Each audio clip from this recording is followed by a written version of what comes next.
Yeah, my last name is on this ball. Definitely not gonna hit it over a fence.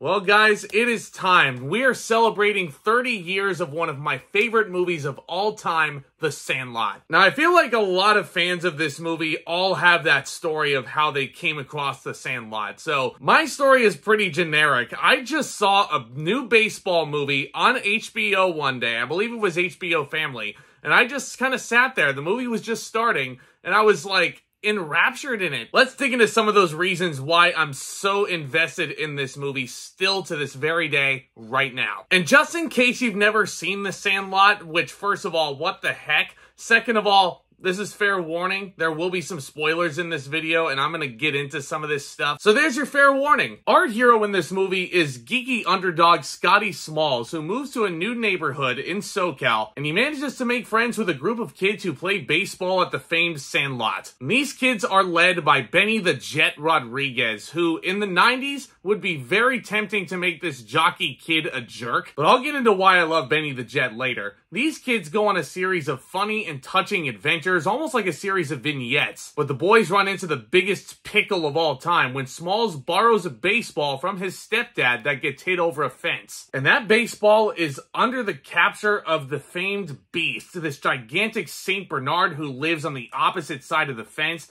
Ate one kid already. They tell these ghost stories about this beast. It looks freaking terrifying. And oh yeah, did I mention that baseball was signed by Babe Ruth? Only the greatest baseball player of all time? Yeah, that's a pretty big pickle. I do not envy Smalls being in that position that he's in.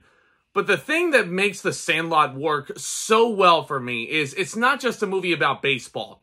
A lot of these prototypical underdog sports stories are built around the big game. You think of the sports movies like Bad News Bears, Mighty Ducks, and all this good stuff. It's all built around that big championship game at the end. The Sandlot does not concern itself with any sort of championship. This is about a bunch of kids who all come together. They're just hanging out one summer. Scotty Smalls is the new kid just looking for friends, and he's resented by a lot of those kids at this point just because he's the new kid in town, which is very relatable for a lot of people. And good lord, every single character that you meet is so memorable. Everybody remembers the catcher Ham being so exasperated that Smalls doesn't know a damn thing about living life. You're killing me, Smalls. These are S'more stuff.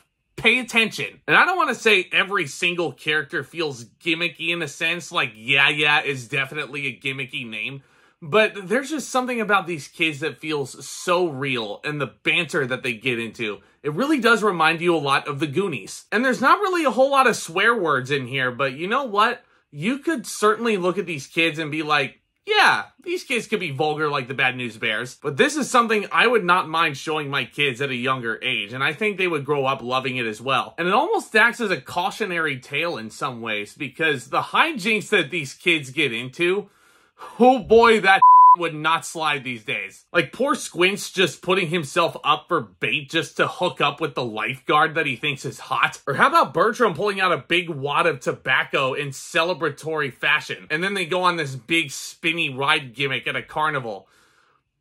Yeah, that's not a smart idea. Some people might look at The Sandlot and think that it's very gimmicky with the characters that we have and the nicknames that they have, but every single actor that they got here just feels so genuine. The chemistry on screen is just perfect. And you can certainly buy that there are lifelong bonds being formed here, not just in terms of the characters, but in real life, I'm sure all these guys are still friends to this very day. And again, I have to reiterate why I think The Sandlot works so well. Not just the characters, not just the performances or the direction or any of the technicalities here, but it's because it takes the blueprint of what the Bad News Bears did so well about 20 years before this, and it completely flips it on its head. The Sandlot doesn't make it about the underdog fighting from behind. And trust me, there are some underdog moments in this. Scotty Smalls is the epitome of an underdog here. But The Sandlot has its own message. Heroes get remembered, legends never die. And it doesn't use the Bad News Bears blueprint, and it doesn't overly rely on it. And the way everybody's written just makes this feel so organic. And trust me, this movie was written back in 1993. It was released back in 93, rather.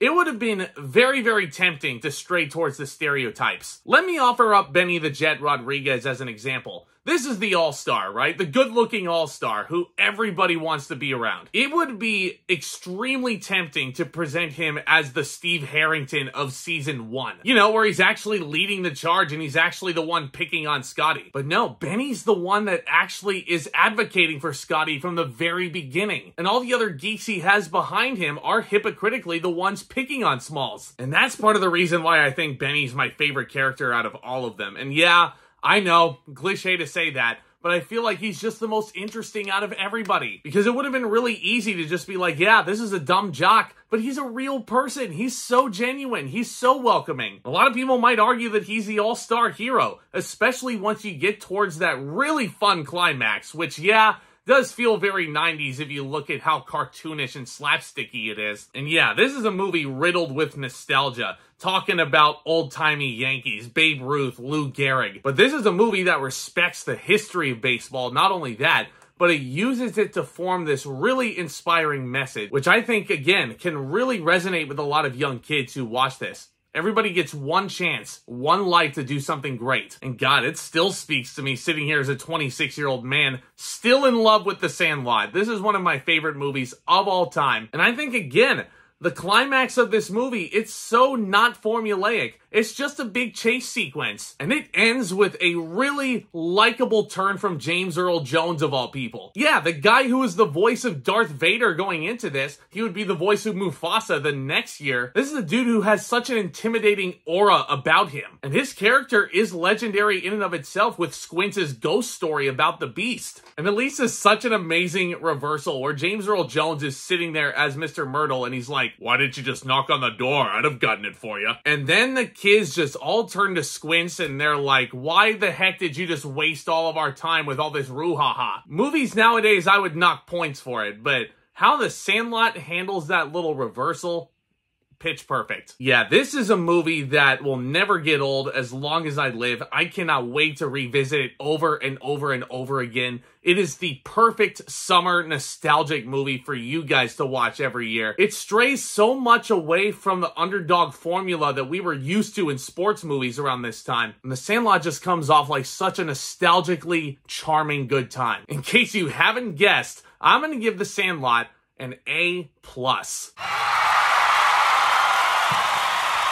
God, just talking about this movie makes me want to go watch it again right now. Let me know what you thought of The Sandlot down in the comments section below, and feel free to share your stories about how you came across this cult classic. Guys, I love discussing all new things in movies and entertainment over here on The Regular. If you guys are new, this channel is the place to be to discuss all those fun topics. So please do consider becoming a subscriber and tap on that like button as well. Really helps with the algorithm and gets this content out there to more lovely viewers like you. But guys, y'all are the best. Stay tuned for more videos very soon. Looking forward to watching Guardians of the Galaxy Volume 3 this Friday night at the time of recording, May 5th. And I'm going to do a spoiler-free review for that. And I'm also going to have my Spoiler City video hitting the channel with a very special surprise guest that you guys have been requesting come back. Can't wait to bring those videos to you guys and much, much more. And again, I cannot thank you guys enough for your continuous support. So with all that being said, Back Talk, commence.